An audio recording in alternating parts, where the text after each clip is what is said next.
Hi, welcome back to my channel. You know, I spend the majority of my day working in my garage on my Fairlane, and I start questioning myself about the time that I've spent involved in this project.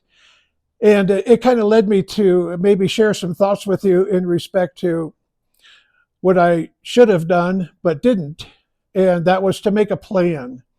And when I bought the car, I was in the process of moving and I was having the interior done. A friend of mine in San Francisco had a upholstery shop, and I felt that it would be smart to have it done by somebody that I knew at the time. Anyway, long story short, I had no plan. And I'd like to think, uh, more fortunate than maybe a lot of people, particularly younger people, because I've been at it longer, and so my thought was to do this video and try to maybe straighten out some, level the playing field on some guidelines. And the first thing that comes to my mind is money. I started working on cars when I was about 15 years old, and prior to that I used to do just stupid little things like clean my mother's dashboard and clean out the trunk and rotate the spare tire and that sort of stuff, just to I was evolving. So here I am, retired, working on a car, and I never had a plan. I bought the car. It was super exciting. I was overwhelmed with excitement, and one thing has led to another. And I never really sat and said, okay, this is how much it's going to cost. What tools am I going to need? What experience am I going to need? Experiences, et cetera, et cetera. I never had in mind how long the project would take. And, I fall victim to, wow, I saw that at a car show. I want to do that. It sidetracks you. It adds to the bill. I see air conditioning. I got to have an air conditioner in the car. I'm old enough. I don't want to drive around on a hot day.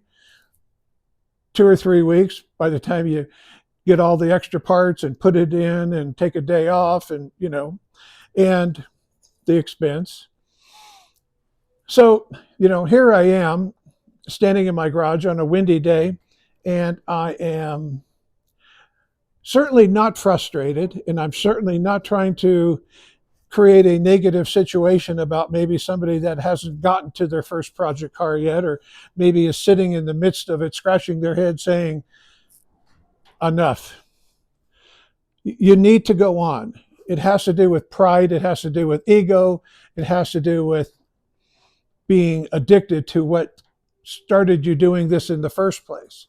So, as simple as it may sound, at least a simple plan would give you some guidelines to work with.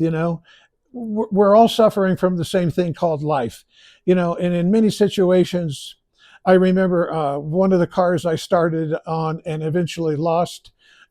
I had young kids. They were crawling in and out of the car. I'm trying to, supervise that situation and so on and so forth. So all that aside, it really helps your mental attitude about working on the car if you say, it's hard to pinpoint how long a particular project's going to take you.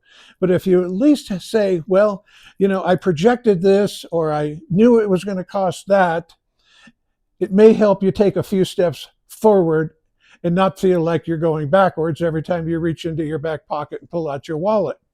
So I hope this has helped. I really appreciate any comments. I really appreciate anybody that would like to subscribe to my channel. I do hope to improve it. I hope to add more information. I hope to share my project with you as I progress. And a thumbs up always helps, but the subscriptions are powerful. And so that being said, I'm going to stop. I'm going to wish you luck on your project. If you'd like to share whatever you're going through, if you need advice, if you need help, I'm not a professional. I'm a one-car guy that works in the garage and enjoys what he does. And sometimes I think my wife feels like I should move my bed out here, which I'm a little opposed to. So that being said, have a great day. Good luck with the project.